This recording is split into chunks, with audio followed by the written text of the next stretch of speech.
India New Zealand തമ്മിലുള്ള one day സീരീസിലേക്കുള്ള Indian ടീമിനെ select ചെയ്തിരിക്കുകയാണ് കേട്ടോ. ഒരുപാട് പ്രതീക്ഷയോടുകൂടി കാത്തിരുന്നൊരു ടീം സെലക്ഷനാണ് കേട്ടോ. വേറെ ഒന്നും കൊണ്ടല്ല, ഒരുപാട് കാലങ്ങളായിട്ട് ഇന്ത്യൻ ടീമിൽ നിന്ന് മാറ്റി നിർത്തിയ കുറച്ച് പ്ലെയേഴ്സ് തിരിച്ചു വരുന്നു എന്നുള്ള ഒരു സൂചനയൊക്കെ നൽകിയിട്ടുണ്ടായിരുന്നു കേട്ടോ. പക്ഷേ തികച്ചും വ്യത്യസ്തമായിട്ടായിരുന്നു കേട്ടോ ഈ ഒരു ടീം സെലക്ഷൻ വന്നിരിക്കുന്നത്. ഇതിലെടുത്തു പറയാനുള്ളത് ഗില്ലിൻ്റെ തിരിച്ചുവരവാണ് കേട്ടോ. സൗത്ത് ആഫ്രിക്കയുമായി നടന്ന വൺ ഡേ സീരീസിനിടയിലായിരുന്നു കേട്ടോ പരിക്ക് കാരണം അവസാന മത്സരത്തിൽ നിന്ന് ഒഴിവാക്കി. അതിനുശേഷം വേൾഡ് T20 ചാമ്പ്യൻഷിപ്പിലേക്കുള്ള സ്ക്വാഡിനെ പ്രഖ്യാപിച്ച സമയത്ത് അദ്ദേഹത്തിൻ്റെ ടീമിൽ നിന്ന് തന്നെ ഒഴിവാക്കിയിട്ടുണ്ടായിരുന്നു കേട്ടോ. അപ്പോൾ അതിനുശേഷം ഈ ഒരു വൺ ഡേ സീരീസിലും വരാൻ ചാൻസ് ഇല്ല എന്ന് പറഞ്ഞിരിക്കുമ്പോഴായിരുന്നു കേട്ടോ ഇങ്ങനെ ക്യാപ്റ്റനായിട്ട് തന്നെ തിരിച്ചു വന്നിരിക്കുന്നത്. പിന്നെ ബാറ്റിങ്ങിൽ തന്നെ നോക്കുന്ന സമയത്ത് രോഹിത്തും കോഹ്ലിയും അതേപോലെ തന്നെ വന്നിട്ടുണ്ട്.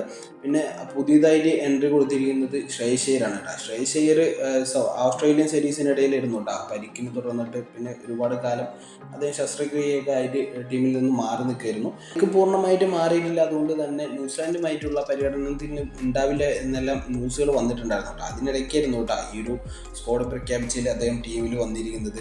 മറ്റൊരു വ്യക്തി ആരാണെന്ന് പറഞ്ഞു കഴിഞ്ഞാൽ യശസ്വി ജയ്സ്വാളാണ് കേട്ടോ. അങ്ങനെ 5 പേരാണ് ബാറ്റിംഗ് സെക്ഷനിലേക്ക് വന്നിരിക്കുന്നത്. പിന്നെ ഇതിൻ്റെ ഓൾറൗണ്ടർ സെക്ഷനിലേക്ക് വരുന്ന സമയത്ത് നിതീഷ് കുമാർ റെഡ്ഡി ടീമിലേക്ക് വന്നിട്ടുണ്ട്. വാഷിങ്ടൺ സുന്ദർ ഉണ്ട്. പിന്നെ അതുകൂടാതെ രവീന്ദ്ര ജഡേജ ഉണ്ട് കേട്ടോ. പിന്നെ വിക്കറ്റ് കീപ്പർ ബാറ്റ്സ്മാനായിട്ട് വരുന്ന സമയത്ത് KL രാഹുൽ ടീമിൽ ഇടം നേടിയിട്ടുണ്ട്. അതേപോലെ തന്നെ ഋഷഭ് പന്തും ടീമിൽ ഇടം നേടിയിട്ടുണ്ട്. ആ ഒരു ഋഷഭ് പന്തിൻ്റെ സ്ഥാനത്തിരിക്കും നമ്മൾ പലരും വിചാരിച്ചിരുന്നത് ഇഷാൻ കിഷാനായിരുന്നു കേട്ടോ. പക്ഷേ അദ്ദേഹത്തിന് ടീമിൽ ഇടം കൊടുക്കാതെ നേരെ ഋഷഭ് പന്തിനാണ് കൊടുത്തിരിക്കുന്നത്.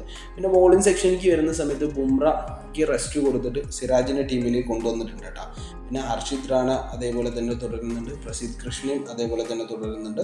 ഹർഷ്ദീപ് സിംഗും അതേപോലെ തന്നെ തുടരുന്നുണ്ട് കേട്ടോ. ടോട്ടൽ 14 പേരംഗ ടീമാണ് കേട്ടോ പ്രഖ്യാപിച്ചിരിക്കുന്നത്. ഇവിടെ നമ്മൾ എക്സ്ട്രാ പ്രതീക്ഷിച്ച കുറച്ച് ആൾക്കാരിനെയെല്ലാം മാറ്റി നിർത്തിയിട്ടുണ്ട് കേട്ടോ. അതിൽ ഫസ്റ്റ് നോക്കണമെന്ന് പറഞ്ഞു പറഞ്ഞാൽ നമ്മൾ ഈ ഒരു ഓൾറൗണ്ടർ സെക്ഷനിലേക്ക് ഹാർദിക് പാണ്ഡ്യനെ നമ്മൾ പ്രതീക്ഷിച്ചിട്ടുണ്ടായിരുന്നു കേട്ടോ. ഹാർദിക് പാണ്ഡ്യനെ ഇനിയിപ്പോൾ ചിലപ്പോൾ പറയാൻ പറ്റില്ല, വേൾഡ് T20 മുന്നിൽ കണ്ടിട്ട് റെസ്റ്റ് കൊടുത്തിരിക്കാനും ചാൻസ് ഉണ്ട്. കാരണം എന്താണെന്ന് പറഞ്ഞാൽ അദ്ദേഹം അത്യാവശ്യം നല്ല രീതിയിൽ കളിച്ചുകൊണ്ടിരിക്കുന്ന ഒരു നല്ലൊരു ഓൾറൗണ്ടറാണ്. അദ്ദേഹത്തിന് എന്തായാലും പരിക്കുകൾ പിടിപെടാൻ ചാൻസ് ഉള്ളത് കൊണ്ട് തന്നെ മാറ്റി നിർത്താനും ചാൻസ് ഉണ്ട് കേട്ടോ. പക്ഷെ എന്നിരുന്നാൽ തന്നെ വൺ ഡേ സീരീസിൽ അദ്ദേഹം അത്യാവശ്യം നല്ല രീതിയിൽ ആ ഒരു മിഡിൽ ഓർഡറിൽ ബാറ്റ് ചെയ്തുകൊണ്ടിരിക്കുന്ന ഒരു ബാറ്റ്സ്മാനാണ്. പിന്നെ നമ്മൾ ബോളിങ്ങിലേക്ക് വരുന്ന സമയത്ത് ബുംറയ്ക്ക് റെസ്റ്റ് കൊടുക്കുന്നു എന്നത് ഓൾറെഡി വന്ന ന്യൂസിലുള്ളത് കൊണ്ട് തന്നെ നമ്മൾ ഷമി അവിടെ വരും എന്നുള്ളത് കൺഫേം ആക്കിയ ഒരു കാര്യമായിരുന്നു. ഷമി അത്യാവശ്യം നല്ല രീതിയിൽ ബോൾ ചെയ്യുന്നൊരു ബോളറാണ്, അഥവാ എക്സ്പീരിയൻസ് ഉള്ള ഒരു ബോളർ കൂടിയാണ്.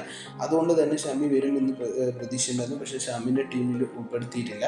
അതും ഒരു നെഗറ്റീവ് ഫാക്റ്റാണ് കേട്ടോ. പിന്നെ നോക്കണമെന്ന് പറഞ്ഞു പറഞ്ഞാൽ വിക്കറ്റ് കീപ്പർ ബാറ്റ്സ്മാനായ ഇഷാൻ കിഷാനാണ് കേട്ടോ. സെയ്ദ് മുസ്തഖ് അലി ട്രോഫിയിലും അതേപോലെ തന്നെ വിജയ് ഹസാരെ ട്രോഫിയിൽ തന്നെ നന്നായി ബാറ്റ് ചെയ്തുകൊണ്ടിരിക്കുന്ന ഒരു ബാറ്റ്സ്മാൻ കൂടിയാണ് കേട്ടോ ഇഷാൻ കിഷാൻ. പക്ഷെ എന്തുകൊണ്ടാണ് ടീമിൽ നിന്ന് തഴയുന്നത് എന്നുള്ളത് ഇപ്പോഴും വ്യക്തമല്ല കേട്ടോ. എന്തായാലും ഒരുപാട് പേരിനെ നമ്മൾ ഈ ഒരു ടീം സെലക്ഷനിൽ കൂടുതലായിട്ട് എക്സ്പെക്റ്റ് ചെയ്തിട്ടുണ്ടായിരുന്നു കേട്ടോ പുതിയതായിട്ട് എൻട്രി ചെയ്യുമെന്നുള്ളത്. പക്ഷെ അതൊക്കെ തിരുത്തിക്കൊണ്ടാണ് കേട്ടോ പുതിയൊരു ടീം പ്രഖ്യാപനം വന്നതും